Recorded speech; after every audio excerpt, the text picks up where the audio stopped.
पाकिस्तान की जी मंजी ठुक चुकी है। अब आप सोच रहे होंगे कि पाकिस्तान की मंजी कैसे ठुकी है और किसने ठुकी है और किस लिहाज से ठुकी है। वीडियो को लास्ट तक आपने लाजमी देखना, स्किप नहीं करना। जो बातें करने जा रहा हूँ उसे आपने एग्री भी करना है। अगर नहीं एग्री करते तो कोई बात नहीं, वो आपके अपनी मर्जी है, लेकिन कमेंट में अपनी राय ज़रूर दीजिएगा कि क्या बातें मैं जो कर रहा हूँ वो सच्ची हैं, वो ठीक है या नहीं। जैसे आपको पता जी, पाकिस्तान के जो हालात चल रहे हैं पिछले 2 सालों से कि आवाम की ऐसी मंजी ठोकी है गवर्नमेंट ने कि पीने के लिए ऐसे इलाके हैं जहाँ पे पानी नहीं है, ऐसे इलाके हैं जहाँ पे अभी हमें गंदम का जो है बहरान आया हुआ है, खाने के लिए आटा नहीं है, लोग लाइनों में जलील हो रहे हैं। हमारे पास कारोबार करने के लिए पैसे नहीं है, जो थे वो भी ज़ाया हो गए। जो लोग कारोबार कर रहे थे वो भी पाकिस्तान छोड़ के भाग रहे हैं। हमारा जो स्टेट बैंक है वो बयान दे रहा है गवर्नर के भाई पाकिस्तान का बैंक कोई डिफ़ॉल्ट करता है तो 5 लाख तक मैं आपकी जो गारंटी है वो जो होती है इनकी सिक्योरिटी वो देते हैं, उसके अलावा नहीं। इसका मतलब है कि आपके अकाउंट में कोई 10 लाख पड़ा है या 15 लाख पड़ा है, तो अगर कल को पाकिस्तान डिफ़ॉल्ट होता है तो 5 लाख आपकी वो गारंटी उठाएंगे, बाकी गया खू खाते, टाड़ी मंजी ठोक गई। ठीक है, तो जिनके लाखों करोड़ों पड़े हुए हैं वो क्या करेंगे।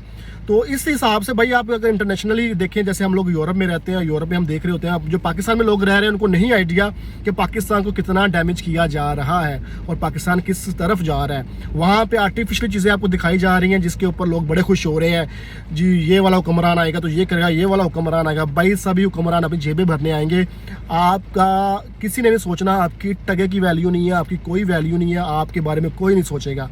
अभी रिसेंटली यूएई एक गल्फ कंट्री है जिसके अंदर पहले हम लोग इजीली जा सकते थे, अभी उसमें भी हमारे लिए इश्यूज आ गए हैं। कुछ हमारी कंट्रीज सिटीज़ के पासपोर्ट हैं वो बैन है कि वहाँ पे हम दुबई के अंदर अपना टूरिस्ट वीज़ा भी नहीं निकलवा सकते अगर हम 40 साल से नीचे हैं।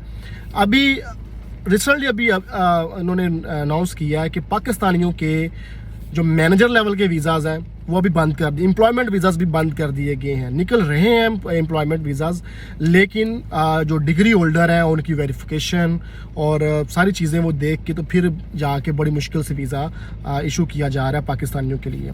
अभी मैं रिसेंटली ट्रैवलिंग पे था, अगर मेरी आप वीडियो को फॉलो कर रहे हो तो मैं दुबई में अपना बिजनेस स्टार्ट करके आया हूँ, अपनी कंपनी स्टार्ट करके आया हूँ। मैं तकरीबन 7 साल के बाद, 7 साल पहले दुबई में रहता था, जॉब करता था, फिर मैं मूव करके यूरोप आ गया था। 7 साल के बाद गया हूँ तो कहानी एक डिफरेंट है। मुझे इंडियंस नज़र आ रहे हैं, बंगाली नज़र आ रहे हैं, फिलिपिनोज नज़र आ रहे हैं, दूसरी नेशनैलिटीज़ के लोग नज़र आ रहे हैं। पाकिस्तानी भाई बड़े कम हो गए हैं क्योंकि हमें वो पसंद ही नहीं कर रहे। हमारी वैल्यू इतनी गिर गई है कि हमें वो अब जॉब्स देना पसंद नहीं कर रही कंपनियाँ। लेबर मैन पावर जो है वो वहाँ से ली जा रही है, बांग्लादेश से और इंडिया से, नेपाल से, उनकी वैल्यू हमसे ज़्यादा है। तो भाई ये वैल्यू किसने बनानी होती है? हमारे हुक्मरानों ने, जो हमारे सरबराह बैठे हुए हैं। जब वही बिक जाते हैं डॉलर्स के लिए और उन्होंने 2 नंबरियाँ करनी हैं तो सबको पता है कि भाई इनकी कंट्री के हुक्मरान ऐसे हैं तो इनके लोग भी ऐसे ही होंगे। अब इंडियंस की बात की जाए तो इंडिया ने यूरोप में जाकर बहुत सी कंट्रियों के साथ कॉन्ट्रैक्ट साइन किए हैं। इंडियंस का वीज़ा हमसे ज़्यादा जल्दी क्यों लग जाता है, ईजी लग जाता है, उनकी रिक्वायरमेंट्स भी ज़्यादा हाई नहीं होती। पाकिस्तानी 5-6-7 लाख रुपया अभी उनके अकाउंट में हो तो उनका वीज़ा लग जाता है। हमारा मिलियंस भी और करोड़ों भी रख ले तो हमारा वीज़ा एम्बेसडर उठा के फेंक देता है। ये वजह है क्योंकि उनकी गवर्नमेंट ने दूसरी गवर्नमेंट्स के साथ एग्रीमेंट साइन किए हैं, लेकिन हमारा कोई हुक्मरान आके गवर्नमेंट टू गवर्नमेंट कोई एग्रीमेंट साइन नहीं करता।